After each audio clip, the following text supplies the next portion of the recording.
welcome everybody to the return of the Crazy World of Serbian Football. It's your host Miller speaking. Thank you all for joining us today on YouTube or Spotify or wherever you're listening to us at this time.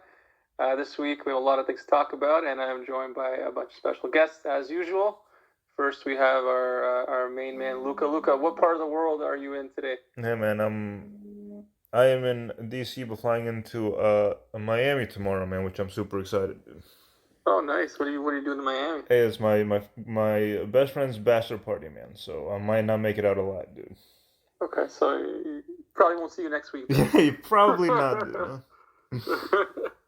Nice. Well, I'm sure you're gonna have a lot of fun and meet some interesting Latinas and all that. Yeah, that's what I'm looking forward to, man. Valley, how's it going in Australia, man? It does sound like Luca's in a recording studio, doesn't he? And I'm thinking, yeah, who's there with? Who's famous rappers he with? He's going to Miami now. I reckon since we've started the pod, it's the 17th bachelor party he's been to. So it's good to live your life through somebody else. That's right. Luca's flying high. It's the Bitcoin rally, bachelor parties. It's all happening. Some of this to be many trivias, Dravi. That's all I care about. Alex, how are you doing, my man? How's beautiful Belgrade? Well, I've had better days considering everything that went happen on Sunday, not just with the Derby, but with me sounding like a crock of shit, as most of you can hear.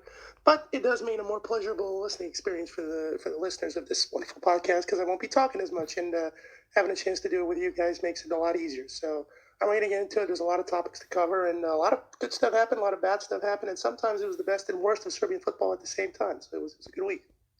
Yeah, let's you mentioned it, so let's start with that. The derby, which was day before yesterday. Can't losing track of time in my days, but we just saw the big game happen. 166 derby. Partizan Zvezda. So not the way you want it to go, of course. Zvezda won 2-0. Pretty convincing performance. Partizan had, I would say, one good chance all game, and they're really struggling. Of course, they have played. This is their fourth game in 10 days or 12 days, and so obviously a lot more tired legs than Zvezda does currently. But at the end of the day, can't really use that as an excuse entirely, as both sides had pretty strong teams out there. It just wasn't their day, and Zvezda definitely deserved the win. And now they're only 2 points back. The title race is going to get crazy. It's already been crazy, but now it's going to get a lot crazier. So we'll see what happens down the line and how this whole thing ends. Especially now with Russia being kicked out of all competitions. So even next year we might see 2 Serbian clubs in the Champions League. So see how all that goes. Luka, what was your thoughts on the game and the derby in general? Yeah, man, I actually did watch this one, and it was a good game from Zvezda's perspective. Thought it was a very professional win. Ohi is looking like a real threat up there, which is always nice to see with new signings, especially in an important game like that. I thought it was funny when he scored, and I believe he started celebrating in front of the Grobari, and the players were like, let's not do that, man. Let's turn around and celebrate this way, dude. So that was pretty funny to see. But all the comments that I read from him afterwards, he seems to be adjusting very well and enjoying the moment, which is most important. That wasn't like I watched both of Partizan's 2 games against Prague, and they played, I thought, pretty damn well in both the games, and that wasn't the same Partizan team. And I actually think like fatigue and their shallow squad depth had a lot to do with it because they couldn't interchange players and give somebody else a chance and still keep the same quality. So I definitely think that had something to do with it. I think that night Zvezda was just better. But let's give credit to Partizan because they definitely played some amazing games that are now through to the quarterfinals of the Conference League as well. Yeah, and I mean, you're right. Oh, he's looking very promising. Looks like a great signing. And a lot of Zvezda players had standout games. Milan Rodic on the left-hand side there, creating all kinds of problems for Partizan, as well as, Erakovic in defense, and obviously Aleksandar Dragovic, who's, definitely one of the best players to ever play in our league, in my opinion. I don't even know. Sure. I still don't. still have to thank his grandfather for convincing him to, come to Zvezda at this point of his career when he's clearly still in his prime, when he could be playing in a top 5 league, and and instead he's gracing us with his presence and putting in amazing performances in the Serbian league, which is greatly appreciated. And Veli, what were your thoughts on the game and the upcoming crazy title race? To you three and to all our listeners on our podcast, I'm going to be highly positive, highly romantic, and highly nostalgic on your asses. Listen, I took it from an aggregate point of view. It's been a long time because, we all know I'm a little bit older than you three. I used to grow up when the Zvezda Partizan derbies were the biggest thing probably in Eastern Europe, going towards the West in terms of participation, a bigger part, and I should say that better, in terms of crowd numbers and things like that. And then I went through the what they call the noughties, from the start of the millennium to 2010, and all those derbies were awful, and they were, at times, they got 15,000 to a game and things like that.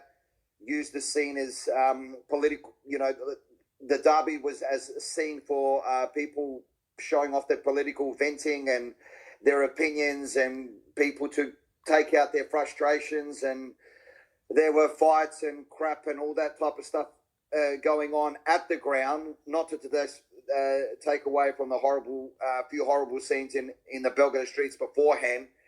But I looked at the two derbies this year, and I actually thought that they were a great spectacle, and where this is the pinnacle of the Serbian league, right?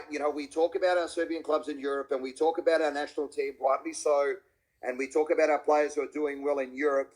But I thought the first game at Partizan Stadium earlier in the season, and the game now 3 days ago at Zvezda Stadium, I think was a solid laying of what the derby could and should be like. Wonderful atmosphere, wonderful colour. They were both reasonably good games. They weren't the bore fest and the snooze fest that we've seen in the past. Yeah, I know that Alexa goes for Partizan, us three go for Zvezda. Also, I'd love our relationship, to be an example of what the derby should mean to all of our supporters. Listening to the pod, we don't hate each other. We don't want to, we don't criticize each other. It's all in friendship and in good sport, in good sporting rivalry. But I thought the derby was just a fantastic spectacle. Do you know what I mean? Like I just thought he was like solid to watch. The standard was solid without being fantastic. I probably agree with what Luka just said, that maybe because Partizan had those two games, what I really want to talk about later in the European part of our pod, Partizan's 2 game against Sparta Prague, yeah, there was a little bit of fatigue, but that goes back down to the intensity of the Serbian league, and we're just not used to that week in and week out. Yes, Oki looks a great signing. I really got to commend Aleksandar Stanovic and the way he just said, listen, Zvezda were just better than us today, and they warranted their win. I'm a little bit troubled, and I know that Alexa will have a better insight into this, whereby he said I picked the incorrect lineup or the incorrect team. I'd love to know what that could have been, because I couldn't work that out 100%. But again, it was Zvezda's derby. It's made now the title race really, really interesting. And I think just for the interest of the Serbian league, like in a way, it's the 3 pillars of our podcast. Like all the 4 pillars. And Jesus, I just realised how corporate I sounded. But it's our Serbian clubs in Europe. It's our Serbian league. It's our Serbian national team, and our Serbian players that that make the our transfer systems, from the big clubs and all over Europe. So I think that's an important part, and I think it just showed that that's what it could be. And I hope that there's grounds to build on that next year and beyond. I agree with you about the game. I think it actually was a pretty good game. And, in the past, maybe not the last couple of derbies, but in the past, we've seen crazy some foul real fest. shit fests. Yeah, Yeah, some there's horrible 60, games. 60 fouls between both teams Right. and those awful games. Now, granted, in this game, there was a bit of, pushing, especially that one moment in the first half when, the bench is cleared, which is normal. But I think, compared to many of the other ones, this was some pretty good football. Maybe not, from Partizan's point of view, but I think it was a pretty decent game, and I enjoyed watching it. That's for sure. I wasn't. Don't get me wrong. I don't want everyone to start going holding hands and walking out together. Yeah. Black and red and all that. We want the rivalry. We want the competitiveness, and we want the fierceness of it all. Sasha Diallo got sent off. Yes, correct me if I'm wrong. Yeah, and he went off and kissed the Partizan badge and all that type of stuff. I've got no problem with that, right? Who else badge was he going to kiss? He's not going to kiss the Hajduk badge. You know what I mean? So I've got no problem with that, right? So it's all in good sport and it's all in good fairness, and you got to congratulate the Zvezda players who probably showed the two newcomers. Probably don't go celebrate over there. Go celebrate over here. Right. Things to spill out onto the streets and all that, because for God's sake, what type of world we're leaving our kids? You know what I mean? And so it was really good, and I just hope it's something to build on. That's right, Alex. A bit different perspective from you, I'm sure. Here, Partizan, not a good performance from them, especially going forward. The attacks were pretty neutralized by Zvezda's defense. Miletic, big question mark. Starting on the right-hand side there, he got cooked pretty good by Rodic. What were your thoughts on the game, and what did Stanovic get wrong?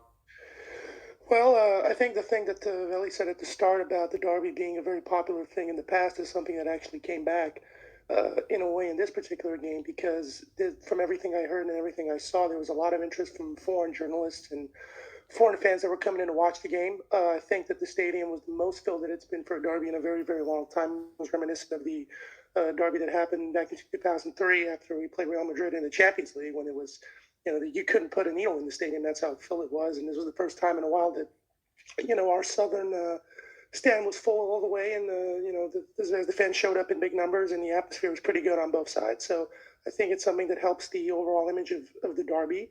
The football has been getting increasingly better over time. I think that better officials have been getting an opportunity. Guys like Majic and Srđan Jovanovic, who are respected European officials, are getting the chance to ref the games, as opposed to guys that are easily influenced.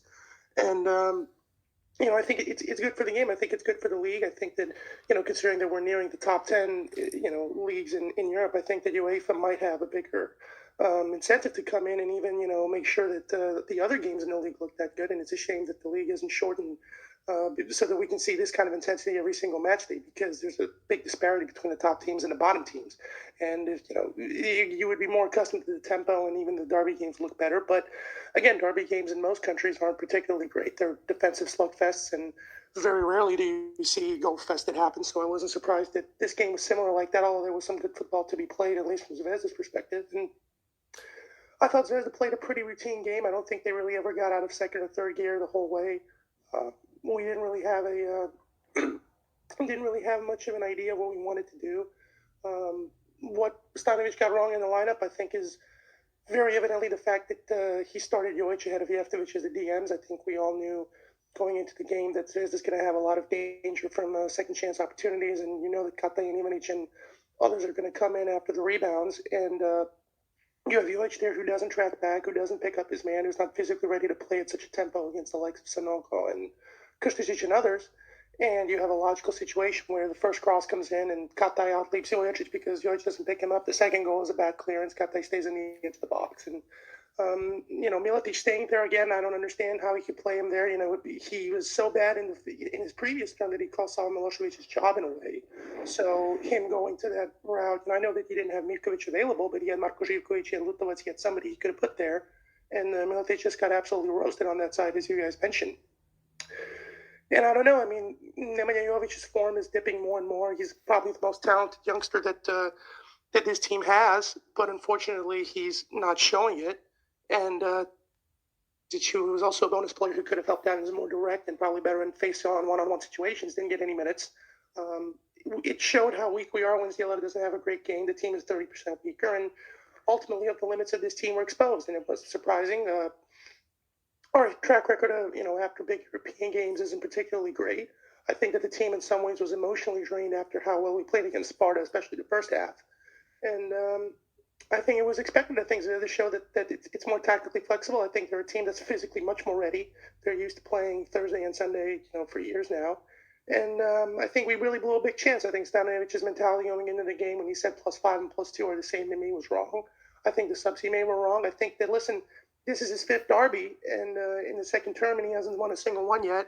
And, he had the luxury of losing this game, and he chose not to go for it. So you look at the rest of our schedule, we have to maintain us being ahead 2 points by the time the playoffs come around, which is very debatable whether that's going to happen or not, so that we can have the derby at home. And if he didn't go for it this time, I don't know when he was going to go for it. I think that, again, we didn't really have many ways to threaten. We've played the same way we played all season, which is either try to find Ricardo on the long ball or let our pacey wingers create counterattacking opportunities or try to get something out of set pieces. There really isn't a lot of build-up. There's not a lot of structure, especially defensively, in how we play. And against a stronger, more technically talented team, the flaws get exposed. And I give credit to Stanovic for what he did against Sparta and what he's done this season. I think that he's done a very good job. And I don't know if another manager would have us first in the table. I think we deserve first, especially when you consider the fact that we've deservedly beaten all the small teams and there haven't been any controversial situations. But I think that it's also fair to say that he's shown in most of the big games this year, whether it's in Europe or in the league, that he just simply isn't available. He just simply isn't able to win those games in most cases, and the team is just not physically ready to answer the task. And he's going to have a very difficult task going ahead in April. And if he doesn't win that, and if we don't win that, then we don't deserve the title. And Zvezda gets credit for playing a good game. Hockey looked great. And the last thing I want to mention is that I'm kind of annoyed at this notion that all of a sudden we made Dan Stankovic look like a good coach. Well, he won more points in the Europa League than we won in the Conference League, and I think he's shown that he's tactically sound, and I think that he's shown that he can evolve, and Stanovic hasn't shown that. I think he has certain strengths and certain characteristics that work for our league very well, and I think that they've helped us get to where we are, and I think that this is a success with this team, but then you ask the question, why was this team selected, and how is it possible that he's evolved very little from what he was 10 years ago? So there's a lot of questions to be answered. They have one more game to really show what they can do. They have to, first of all, maintain that lead. And if they can maintain that lead going into April, then they're going to have a game where you're going to have to prove whether they got the right stuff or not. And it's down to him and it's down to them. And it's the most important game of his career and their career. And they should forget Feyenoord and everything else and focus on that. Because, Feyenoord's obviously great, and I'm a huge fan of winning in Europe. But, you've thrown all your eggs in the title basket. You can't back out now. So you got to make sure that, for that April game, you win everything you can, and you go in that game ready to kill, which we didn't do. We looked like a team that wasn't ready to give it their all. We looked kind of timid. We looked scared.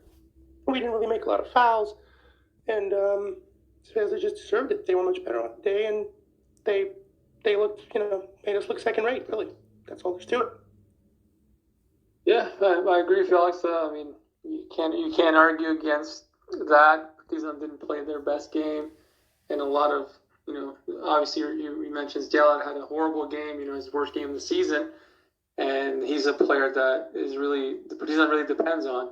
So if he's having a shocker, then it's going to be way harder for them to get a result against anybody, let alone against Zvezda.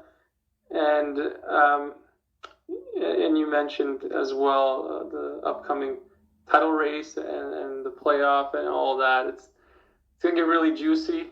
I don't see Partizan or Zvezda dropping any more points, especially now that things are, so much at stake. But we'll see what happens.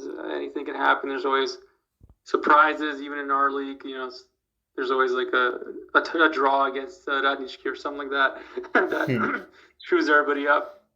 And we spoke in the winter about, Partizan needs more depth. Need to add more players, need more help in the midfield, and then they signed Fesa, and we said, if he can be fit, he'll be a big asset. Well, seems like he's not fit. He hasn't played. He might not play the season. He might not play the season, yeah. So that seems like a pretty wasted signing already. So, I think a lot of these issues were not addressed in the winter transfer period. So it's just the depth has not been fixed. But on the bright side, Partizan, as you mentioned, Sparta Prague. Let's talk about Europe now. Amazing performance with Partizan against Sparta Prague. By far the better team in both legs. Now they're off to the round of 16 in the Conference League, and they'll play Feyenoord from the Dutch Eredivisie, which will be a very tough matchup. And then Zvezda as well in the round of 16 of the Europa League will be playing Glasgow Rangers, who just knocked out Borussia Dortmund. So clearly they're a pretty good team as well. Both very interesting draws for our clubs. Obviously, I think anybody that's a bit realistic would say that both our clubs are underdogs in these ties, but I think we still have a good chance, especially at home. Get a good home result, and then whatever happens there. Luca, what are your thoughts on the renaissance of our clubs in Europe, both being in the knockout stages and the round of 16, and really pushing our coefficient forward, where we're going to be a top 10 league, maybe a top 9 league next year? I mean, what to say? It's a beautiful thing, man. I mean, just to be in the top 10 leagues in Europe, first of all, just goes to show just how far our league has come. I mean, obviously spearheaded by Partizan and Zvezda, but still rising tide lifts all boats kind of thing for the rest of the league as well, because they have to face them in the league. So yeah, it's beautiful to see, man. I think Partizan will have both ties are going to be hard for both Zvezda and Partizan. There's no denying it. I actually think Zvezda and Rangers are 50-50. I think it's a coin flip. And the reason I say this is because, look, say what you will, we made it first out of our group and got kind of that bye week, if you will, in a tough group, man. And Rangers had to earn it the hard way. I watched I watched their games against Borussia Dortmund. Now here's the thing. They are good, but they are extremely prone to mistakes. And some of the goals that they scored against Borussia Dortmund were big because of Dortmund's just horrible, atrocious defending. Like really, really bad defending. Like if you just watch the highlights. That being said, they're the kind of side that could give us trouble because of just the fight that they have in them. It would be like every time Borussia would be coming close to score or has like a 75% chance to score and they miss, then Rangers will come back and just hit them right in the nose and score a goal of their own. So we just have to be wary of that. However, I can't see us as the underdog here. I really think it's 50-50. I think Partizan will have a little bit of a harder time. But I actually can't wait for these freaking games, man. I'm pumped up, and absolutely. I'm actually going to be in Belgrade for that home game for Zvezda, dude. So as a fellow English speaker, I'm going to give them hell. That's for sure, dude. I love it's gonna it's gonna be amazing atmosphere here and in Glasgow, right? So that's what I love about European games. The games against teams like this who have a strong fan base and a strong history as well, and a strong tradition as well. And obviously the history between Zvezda and Rangers is pretty substantial as well. 2007, 1991, 1990. So I love it. I can't wait. I think it's going to be two amazing atmospheres, and it's going to be quite the spectacle. And same thing with Partizan and Feyenoord. Feyenoord, a very historic club, great history, great tradition as well. They haven't been, the same level in recent years that they were in the past. Even though I think they won the Dutch League 3 or 4 years ago, 2017 or 2016. But back in the day, they were the Dutch superpower, and now they're still a strong side, but they're not what they used to be. But it's going to be an amazing atmosphere there as well, and obviously an amazing atmosphere in Belgrade. So I'm really excited for both games, and I'm excited to see what happens. Veli, what are your thoughts on the draw for our clubs and the play of Partizan against Sparta? Okay. First of all, guys, I want to get all nostalgic on your ass, right? Well, hell yeah. We love it when you do that, buddy. It was a little, about 10 years ago, 12, I can't remember. It was by sheer luck. I was in Slovakia. And what I was doing there is I actually ended up watching Serbia play Slovakia in a Davis Cup tie in the tennis. Now, about a week before that, I can't remember. My mind's my memory's starting to lose me now. I watched a game between Slovan Bratislava and Rapid Vienna, and it was a European game as well. I don't know how I got a ticket. Someone actually told me there in Bratislava, I just don't know how you got a ticket. You're a foreigner, for God's sake. And, they got rather shitty at me. But anyway, I got one and I watched that game. It was a little thing about, how Europe once was.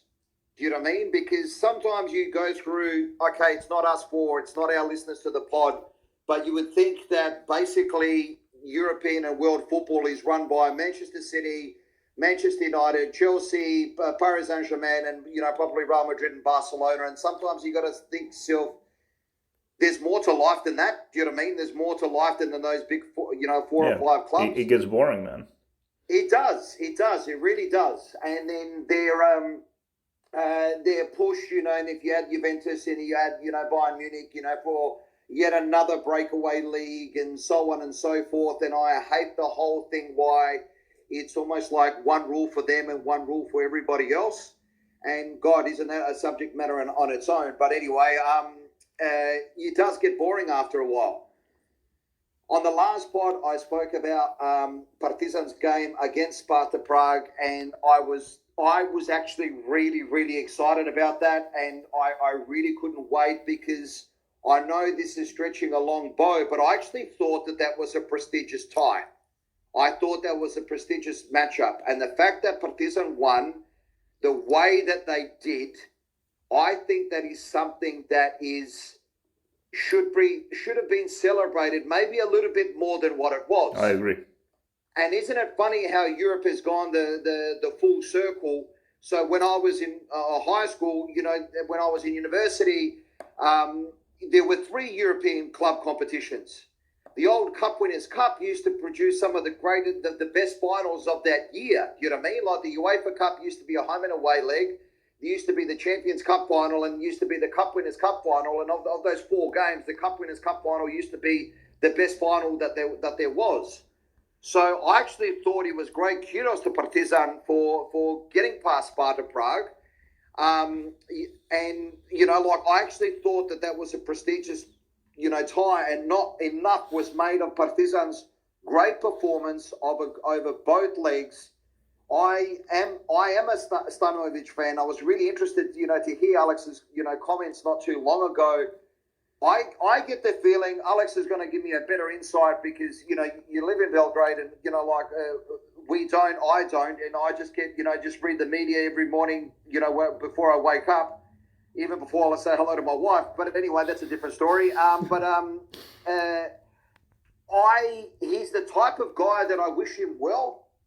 Do you know what I mean? Like, he comes across as a decent man. He comes across as a solid coach. And, one thing about our great nation is the fact is that we produced good coaches all over the place. And I think the careers of someone like an Aleksandar Stanovic and Vladan Milojevic and Nenad Lalatovic and, the guys that have coached in Cyprus and in Greece and in other areas and things like that, we still need to and track their progress as well, because I for one, I wish them well as, in their coaching careers. Now, to get onto these 2 ties, when the draws came out, so Zvezda to play Rangers and Sparta Prague to play Feyenoord, it made me even happier and even more feelings of anticipation, higher feelings of anticipation for this upcoming year than when Serbia qualified for the World Cup. Because can I just say to the people that are younger than me, which you guys all are, and to our listeners that are younger than Luka, Milos, and Alexa, embrace this. Really embrace this time, because we are starting to come on like the wave is coming, and we need to jump on it, because this is what our country has lived on for many, many years, right? Like Partizan playing Feyenoord, they are 3rd in the Dutch league. What an opportunity we have. What a chance that we have to show ourselves on the European scene. people who think that, the Europa Conference League is rubbish, coaches, managers, players who think that the Europa League is rubbish, you know what? Ask your club not to play in them. I still find it rather ironic that Brendan Rodgers, the Leicester manager, he didn't know what that competition was all about. Do you know what? If that was a manager in any other club, he probably would have been sanctioned by UEFA for bringing the game into disrepute. I actually thought, I know that there were spare of the moment comments, and I really rate Brendan Rodgers as a manager, and he seems like the most decent fella, which he probably is.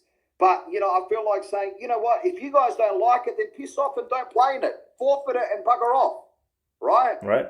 The fact that Partizan are playing against Feyenoord, it is a very, very prestigious club. It was one of Johan Cruyff's clubs. It was one of Ronald Koeman's clubs. In the last decade, Louis van Gaal, Dick Advocaat, has managed that club. I think that's a fantastic opportunity for Partizan.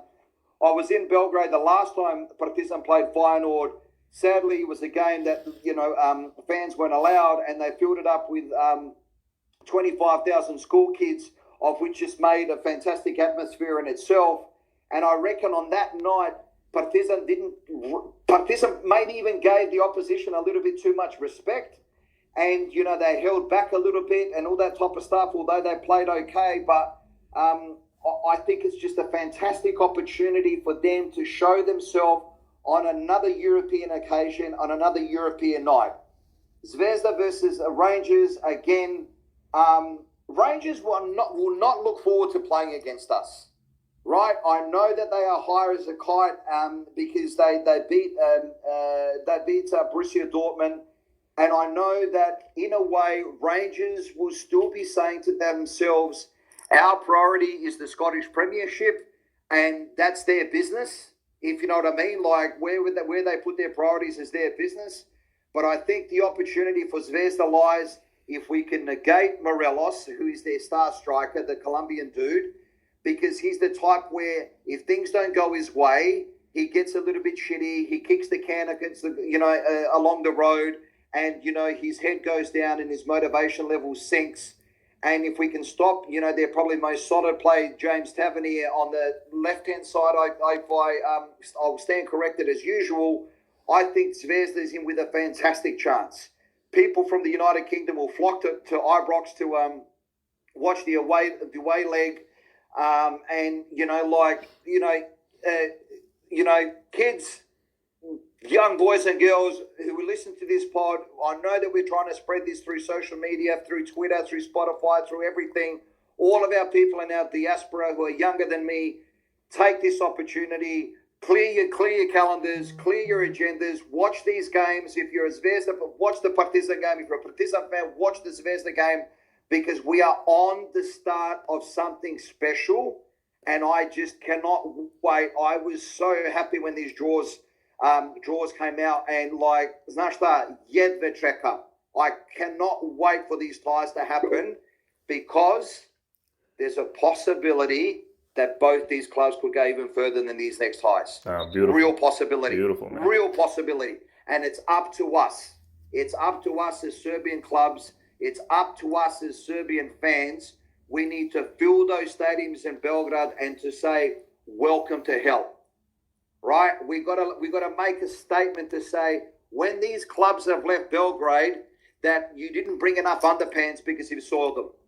Right? You've absolutely shit themselves. And that's what we need to bring back with good positive energy, a positive vibe. Our city needs to be absolutely riveting with expectation before these two ties happen. And our away support in Holland will be there. Our away support in Scotland will be there. And you know what? Neither of those teams would have fancied playing either Zvezda or Partizan. Neither of them. And I can't wait. And on the other side, Veli, when you look at the possible teams that we could have gotten, Rangers is not a bad team. I'm speaking from Zvezda's perspective. Not at all. Not a bad team, totally doable, man. I mean, when you had Barcelona and everybody else in there, this is a very doable tie. And like I said, I really do think it's 50-50. And if we show up, I think we have a good chance of taking it, man. Because this is the thing, right? This is what people who support these Western clubs and all that type of stuff need to understand. I love Glasgow Rangers. I watched them this morning against St Johnstone. I don't know why. It probably is a bigger reflection of me than anybody else. But I love watching Rangers. I love watching Celtic. I've got a real soft spot for Scotland. I have. But this is one thing that people like in Rangers, Celtic, all that type of stuff, Feyenoord need to understand. You have way more money than we do, right? And you can't hide or shy away from that fact. But what we don't have in budgets and in finance and in infrastructure, we have talent and we have in grit and we have in determination. And I think that since we are highly motivated due to the turning of the corner of Serbian football as a whole, this is an opportunity that we cannot wait for. And bring it on. Sorry, Alex, I've probably taken way too much of your time, but I get fired up and I love it, and I'm not going to apologize for it either. Hey, man, Veli, and I mean, I got to just say you're right. We have 2 clubs in the round of 16 in Europe. This might not happen again for another decade or 2, right? So we have to really enjoy this moment. Yeah, no bullshit, but you're right. Got to soak these games in. Alex, let's hear your thoughts on the draw and about Partizan's great performance against Sparta Prague. And I think Veli, Veli said it's forgotten that game, but I think the part of that is because this game, the derby was right after it. Right. It was forgotten. Oh, by the way, before Alex starts, sorry, man, the Sparta Prague coach in his jacket, it looked unbelievable. I really loved the Sparta Prague jacket. So I just needed to put that out there. Sorry about that. Alex, now say something intelligent. Czechs always had fashion sense. I feel like this is like listening to Mel Gibson in Braveheart before he's getting the Scottish Army ready to, go take it back. I don't know how to follow it. Regarding the Sparta game, it is probably the best game or the nicest feeling I've had in Partizan Stadium ever. And think of the ground that covers. And I've been to many games. I was there when we played 2-2 against Anderlecht. I've been to European games. I've been to the home games and whatever. And the whole night was great. I got to meet some people that I've been looking to meet for a long time. And I saw some people that I haven't seen in a while. The stadium was fairly filled. For the first time in ages, the fans actually in the South Stand made a great atmosphere. There was the great banner that was unveiled with the old scoreboard that had the 5-0 against Sparta Prague, reminiscing back to the tie in 1966. And you had the fireworks going off and you had the lighters going up, and it was really it was fantastic. And you saw that they completely crapped themselves. They didn't really know what to do. And granted, it wasn't, they didn't play the greatest game, but a lot of it was because of how we stopped them. And I think it was more down, and especially in the first game away, which was a pretty dull game because neither team had, I think, more than 65%, passes completed.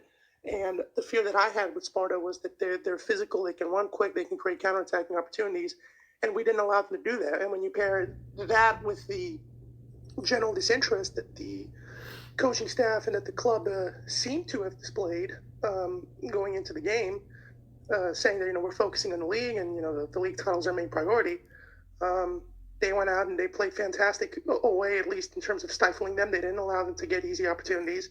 All their best players were shut off. And, a piece of brilliance from Zdjelan and Menning away really made the difference. And we got a little bit lucky with that missed header at the end that in 99% of situations would probably go in and it would be 1-1. And I think that the reaction would have been vastly different. But the fact that we got a win away was a huge boost. It's the first win we've had in the Czech Republic, and actually the first one we've ever had in the Czech Republic. And then the game at home was just, we came out and it looked completely nothing like I expected. And I was thinking we're probably going to draw. I didn't expect us to lose. But for us to come out and just blitz them the way we did early on was absolutely spectacular. Could have been 3 or 4-0 by halftime. I mean, yes, they were clearly scared. They played some youngsters. They had a few injuries. But we had guys that were coming back off injuries. We had guys that were injured, guys that were lacking experience. And we went out and we just completely took it to him. And, Pavel Vrba played all his best guys. He played, Fložić, Haraslin, and Krejci and everyone else. And the way we started was just we pressed them high. We didn't let them build the ball up. We took the ball away and, excuse me, we created chances very easily. And the 2 goals that Ricardo scored are 2 top-class center-forward goals that, really great strikers can have. The only thing about the game that was frustrating was the Bulgarian referee who gave the first yellow card for no reason whatsoever, and then the second yellow card, which You can argue probably wasn't a dive. I understand why he gave it, but the first yellow card was just ridiculous. I mean, he didn't even make He contact. really had a chip on his shoulder, didn't he? He really had a chip on his shoulder, that referee. I think he just didn't know what he was doing. I think it's more so that than any sort of specific bias that he had. And then that's the frustrating thing. Fortunately, we had Milovanovic, who I actually think might work better for this team in terms of the way we play. I think he can get other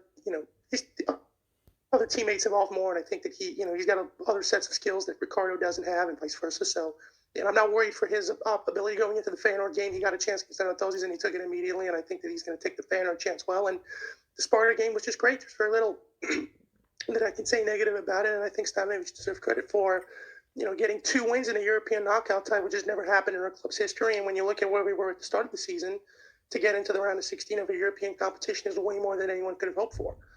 Specifically regarding Feyenoord, I think that was one of the teams that I didn't necessarily want. The only team that I really wanted to avoid was Stade Rennes, because I think our record with French teams is awful, and they play tremendously fast football, and they're very difficult to stop. And getting Feyenoord is a tie that I'm looking forward to, because our record with Dutch teams is pretty good. They're a young and experienced team. Their former manager was their current manager was the former AZ Alkmaar manager, which is something that I'm very excited about, because I want payback for 2.5 years ago. I still haven't gotten over it, and I never will. And the away game's going to be great. Of course, Feyenoord has the best fan base probably of all the Benelux teams, probably even better than Ajax and PSV and Anderlecht. They've got young, experienced players. They're a team that's competing well in the Dutch league. They're chasing PSV. They're chasing Ajax. They're chasing the Champions League spot. They played a very good game against Alkmaar that they lost. They probably should have won. They played very well. There's not a lot of well-known guys in that team. You've got Alidas and Jahanbach, who played for Brighton. You've got other guys that have been around in the Turkish league and other places. But they're a well-coached team. They got a manager who knows how to work with young players and have them gel together well. But at the same time, I think they're a team that can be had. I think that we can friend them on set pieces, which we've shown to be a strength of ours. And I think that if we have a fully fit team, and if we have the approach like we did against Sparta when we went at them from the start, and if we can just match them in terms of pace and running, and if we play it smart, and especially because we're playing the first game at home, I don't really fear anyone if we can repeat what we did against Sparta now.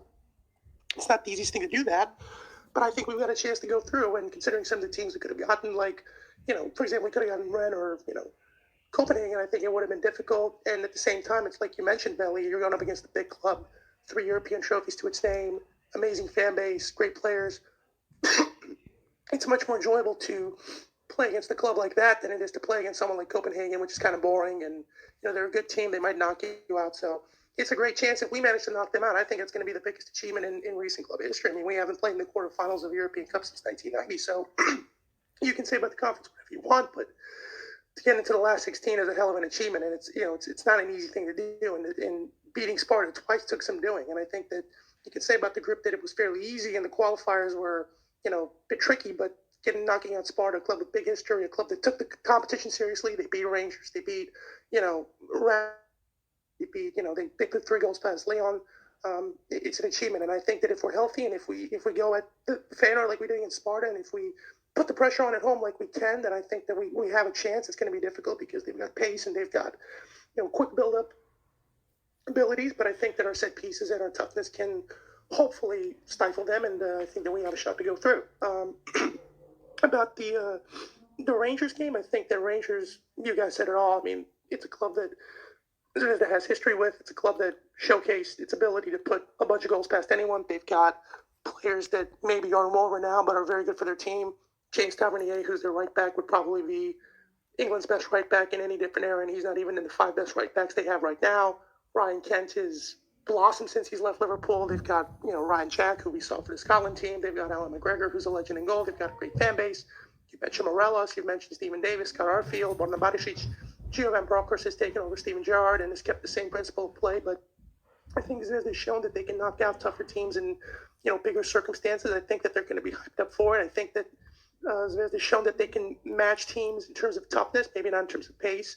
And the thing that Zvezda has is they have a couple of players in Kata, Ivanic, and Ben, and now especially even in Ohi, who can actually get behind the defense and who can win a match with one move. I think that the first game is going to be crucial. If you remember, the last time that Zvezda played against Rangers was back in 2007, if I recall. And it was a game that was a pretty well-played tactical slugfest until Rangers scored in the 90th minute, and then Zvezda had a chance in the first minute at home. They missed it, and they never took advantage of it.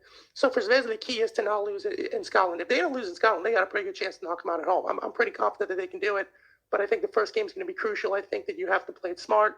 I think it's Zvezda shown against like Braga, Ludogorets, and Midtjylland, and even in years before that against Krasnodar and Bate Borisov and others, that they can play those kind of games. They can grind out a result in Belgrade. I think they've got a great chance to do it.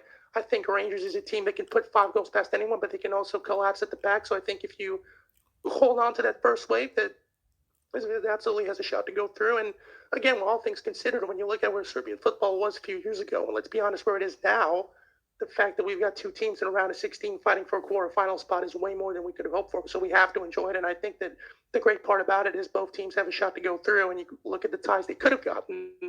You couldn't say that about all the teams there. So I think it's a great opportunity, and I think we have to cherish it. Man, I'm excited. I really can't wait. These European nights, these atmospheres, it's got me buzzing.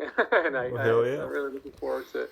Luca, I'm so jealous that you're going to be there. That's going to be really unreal, man. Dude, I know. I can't wait, dude. When I saw it, like I had planned the Belgrade trip a little bit before, and then I saw it, and I was like, oh hell yeah! Because if they would have played home first, I would have missed it, obviously. But this way, I'm gonna be there. Like, are you gonna make it to Budapest for Serbia-Hungary or what? Yeah, I don't think I'm gonna be traveling for that one, dude. I have faith in the boys; they can take our business without me, dude. Yeah, there we go. Big games ahead. This is kind of crazy things happening in Serbian football. It does feel like the momentum is with our clubs and our national team, and that we're going in an upward motion. Obviously, anytime you speak about us, that motion can stop abruptly and violently, but and reverse in some instances. Hopefully it doesn't, and hopefully this is just the beginning, and we see these amazing achievements and amazing spectacle games more and more often as the years go on, and that this is really the renaissance of our football, which we're all hoping that it is. If anyone can fuck it up, we can. Exactly. Don't challenge us, dude. Yeah. The self-sabotage masters, as absolutely. But a lot of things going on for our players as well. We got to give our boy a shout out, Aleksandar Mitrovic, who just broke the Champions League breaker. The championship scoring record. Soon to be Champions League. He's mentioned twice. He's gonna get the Champions League soon, I'm sure. Exactly. Yeah. Hey, can I ask you guys a question? Here we are, nice and hypothetical. If you guys saw Aleksandar Mitrovic in 2 seasons' time, still in a Fulham shirt, how would you feel about that? Not good. Total hypothetical. Not good, man. I'm with Tadic here, dude. I think it's a travesty that he's playing in the championship with his talent level. I think if he can find the right team in the top tier of the leagues, he could. I don't know like how high the ceiling is for him. That's the thing. We're never gonna find that out if he's playing at Fulham, and his ceiling is pretty damn high from everything we're seeing. Yeah, if Fulham becomes a stable, mid-table Premier League team, I wouldn't be so against it.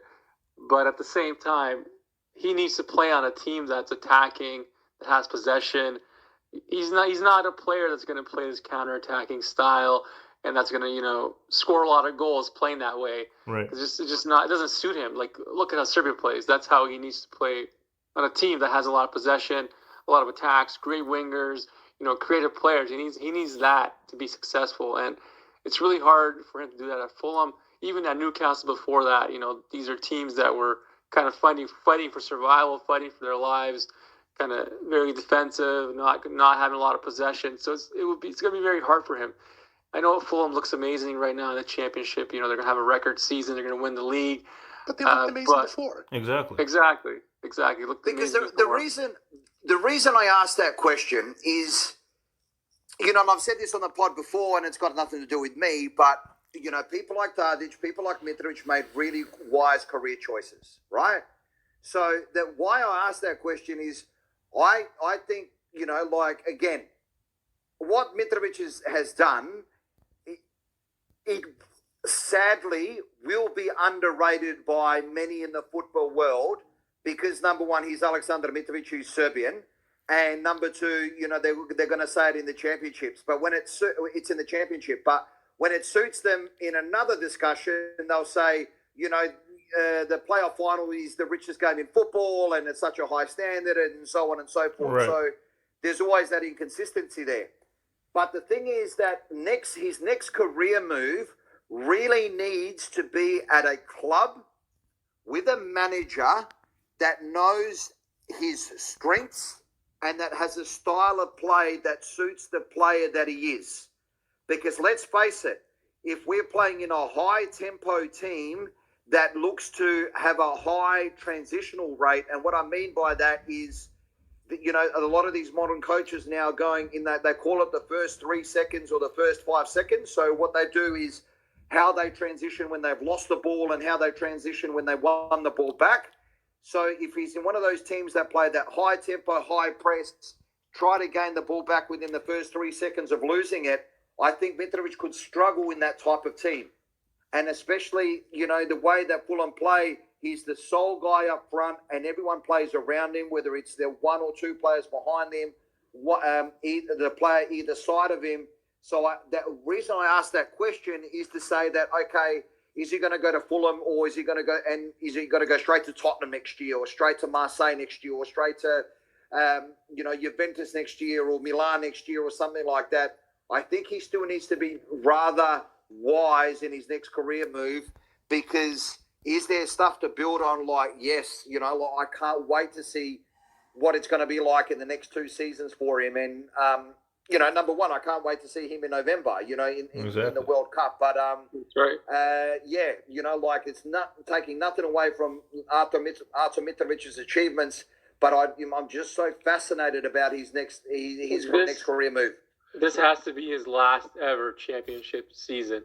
Like, if Fulham gets relegated again, there's no way he should stay and go. Like, no, I don't know if I'd say that. He's a guy who's pretty loyal. He's mentioned many times that he wants to go back to Partizan. He loves being in London. He's very well paid. It's a style of football that suits him, and he's the king there. The wages in the championship are obscenely high. You guys got to remember that too. So especially it's not that shocking. I think he's 125, right? 125 per week. Yeah, something around that. Ain't bad. He's the highest paid player in the league, and he's in a league that's competitive. It's probably a top 10 league in Europe. So I don't know if he would necessarily move. That's almost wages. Yeah, I wish, dude. Wages, yeah. I wish, my friend. Yeah, but the 125 Yeah. But the championship is a pretty respected league, and I think Fulham has the finances to invest in a good team, and I think they're starting to get better. They're starting to make smart signings. They've got a good manager running them, so I think that you could see Fulham become a stable, Premier League team. And if that's the case, I don't see any chance of him leaving. He's going to have a statue outside the stadium anyways, and I think he feeds off that. So I'm not even sure if I want to see him leave, but if he does, I think that he knows what the team he's going to pick. I think that he's been wise in the choices he's gone, and I have no doubt that I'd love to see him in Roma, for example, or somewhere like that. I think he's playing in Italy tremendously. And can I chuck this hypothetical? Sorry, boys. Can I chuck this hypothetical? Robert Lewandowski's 32, 33, 32, around there. Yeah. Do you see Artur? Maybe older. 33. Do you see Artur Mitrovic replacing Lewandowski at Bayern? He should. Honestly, I thought I was going to be Vlahovic replacing Lewandowski at Bayern, but I for some reason I can't see it. I can see him going to another EPL team or somewhere in Italy. For some reason, I see Italy more than Bayern. Yeah, I just can't see Bayern. I see him replacing, Edin Dzeko or something like that. Right. When was the last time Bayern signed a notable Serbian player? I don't even know. Absolutely. But you can see my thought process. You can see my thought process here. Do you know what I mean? 100%. They'll be looking to replace somebody and all that type of stuff, because at the end of the day, sometimes football can be the fit, the career choice, and all that type of stuff. There was a really, I listened to the Excellent, and that's the only thing that I'll probably ever listen to on that media outlet. But The Guardian makes a magnificent Football Weekly podcast, and I do listen to that. And one of the contributors to that talked about the fact is that we do fall into the trap here is as soon as you've left the Premier League, that nobody cares about you anymore. And one of those players was Dusan Tadic, and we just don't understand, because we keep looking at the Premier League, that he's a superb player. Yeah, Well, Coutinho, look at what he's done since he came back to the Premier League. Absolutely, people thought he was a horrible player all of a sudden. He said he made that example of Dusan Tadic. He goes, he's a superb footballer, and we just forget that because he's not playing in the Premier League anymore. So every time I hear that he was a flop at Southampton, I just want to shoot myself. I know, man. I don't know where that narrative came from. Absolutely, and then sometimes you just understand how shallow the knowledge is. Yes. Do you know what I mean? Because like in Southampton, we're a really good on the eye football side, and again. He saved them. That one season, his last season, he saved them. He saved their whole season. Yeah, but like in Southampton, with that team in just a slightly, and I'm not talking a tragically, slightly different era, that would have been a top 10 football team. Oh, yeah. Right? And they would have been lauding their achievements. So, but talk about, career moves and talk about being wise, like nothing.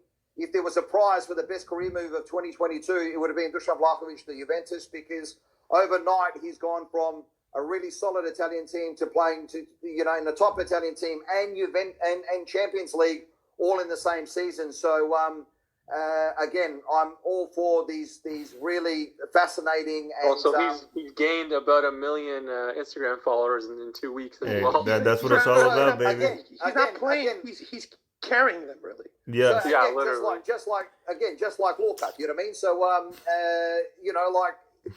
I'm just fascinated to see his progress every single week, every single match. And then, you go far out. Credit to them all. So, again, I'm pumped. I'm excited. I got all romantic on your ass. I got all optimistic on your asses. But sorry, but Ali, you know what? Yeah, Bemley got your share. You know what I mean? Like, I am so pumped about the next, we're in March, aren't we? So the next 9 months of this year, I can't wait. It feels good to have a superstar. That's all I'm gonna say. Hey man, and he's only getting better too, dude. Oh yeah. Like what he was doing in Fiorentina is almost forgotten by how hotly he started over here in Juventus, man. And it's like on a team they're not even creating that many chances. No, like dude. Did you see that Villarreal goal where they just punted the ball up to him and he chases down and he shoots with 2 yards? Dude, the guy needs like a centimeter of space, man. Just turn around. It's like prime Ibrahimovic looking at it. It's just right. It's insane. They just give him the ball. There's no guys running into the post. There's no 1-2s. It's just here, get the ball and do it yourself, and he does. Right. You know that every team knows he's going to go there, and they still can't stop him. It's pretty impressive. So extremely impressive, man. And I think we talked a little bit about the pitfalls of Juventus and kind of why you shouldn't have won there and everything. And you maybe you're seeing a little bit of that is that they don't create enough chances for him, and their midfield is kind of weak or whatever. But Fiorentina didn't create that many chances for him either. Exactly. Exactly, man. You're right.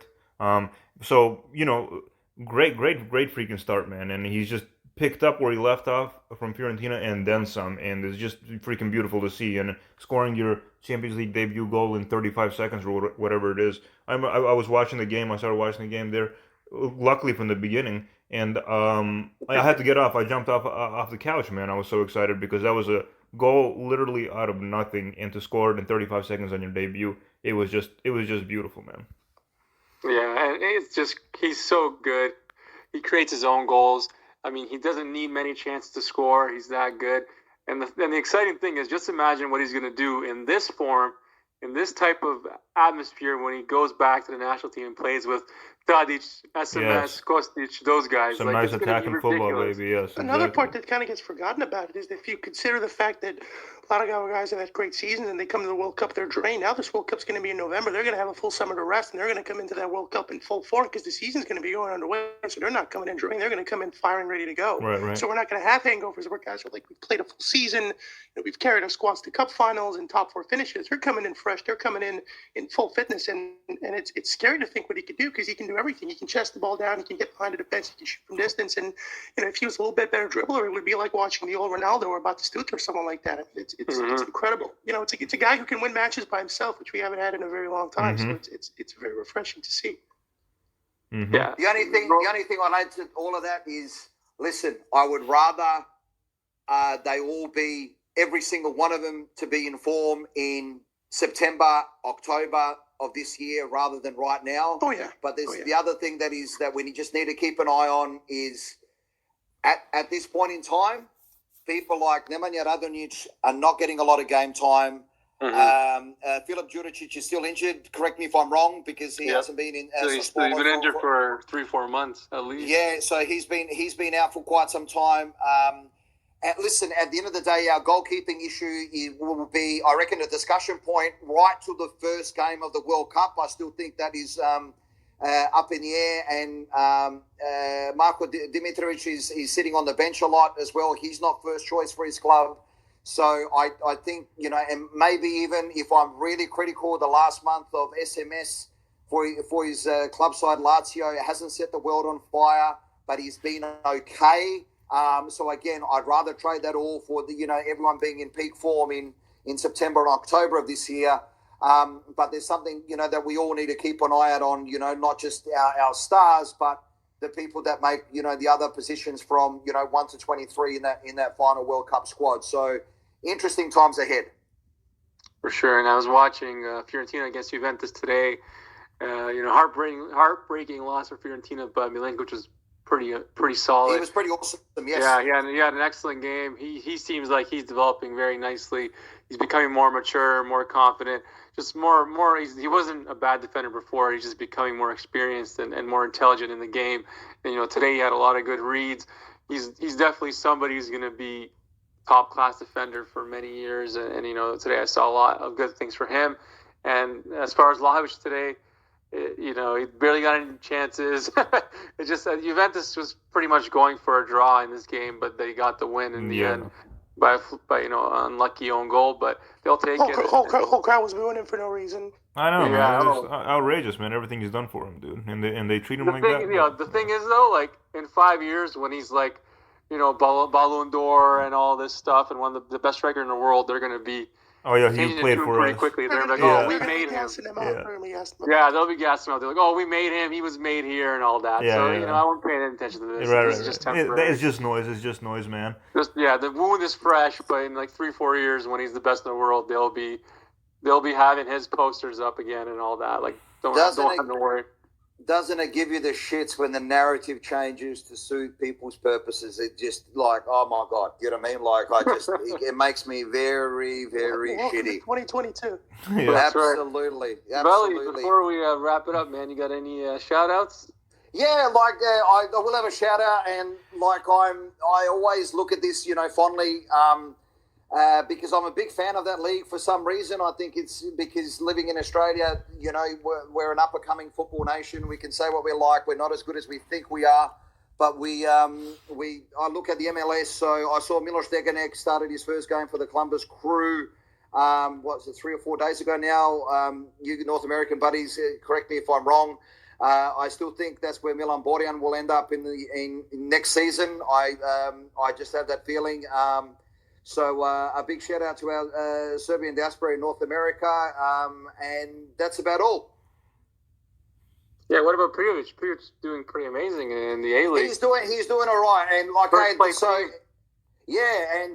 other guy that I really want to give a shout out to is then a young fella who I've known since he was 7, and I coached the junior team down here, and I'll put this massive disclaimer. The reason that he excelled has got nothing to do with maybe the 4 or 5 years, 6 years that he spent with me, but nothing to do with that. But a young fella by the name of Nikola Mileušić, who plays for the Brisbane Roar in the A-League in Australia, young Serbian kid. He played for Futbolski Klub Belgrade, which is our team here in Adelaide for many, many a year. You will not meet a nicer young man. He played last season for Randers in the Danish Superliga. Came back, obviously, when Corona hit, which, in a way, nobody could blame him being in a foreign country by himself and his beautiful fiancée. Must have been difficult, must have been tough. But he's doing really well for the team called the Brisbane Roar in far north Queensland. To all of our Serbian friends in northern New South Wales and in Queensland, I know that they're doing it really tough with natural disasters. So a big shout out to you, all you folk. And to Nikola, you're setting the league alight, brother, and long may it continue. Amen. Luka, anything to add before you go away into your blackout phase for next exactly. weekend? I do have to give a shout out to I don't think we mentioned him enough, only in passing, but Dusan Tadic and Ajax in the Champions League, dude. Really should have won that game, but let's not let it take away from Tadic's beautiful goal, man. It was a real beauty, the volley. That's right. That's his 10th goal in the Champions League in the last 3 years. I think it's been 3 seasons for him, 3 or 4 seasons for him. Such a classy player, a great goal, and what a week though. First we had Mitrovic break the record, right, and then Tadic scored that goal, and then the next day Vlahovic scored that goal in the Champions League. Which was also a record for the fastest debut goal in the Champions League. Yeah, absolutely, insane week for our players, and may it long continue. And may it long continue, especially till November and December. And past November, yeah. All right, everybody. Thanks for listening to us this week, and everybody have a great spring, and we'll talk to you soon. Take care. Živi zdravi bili.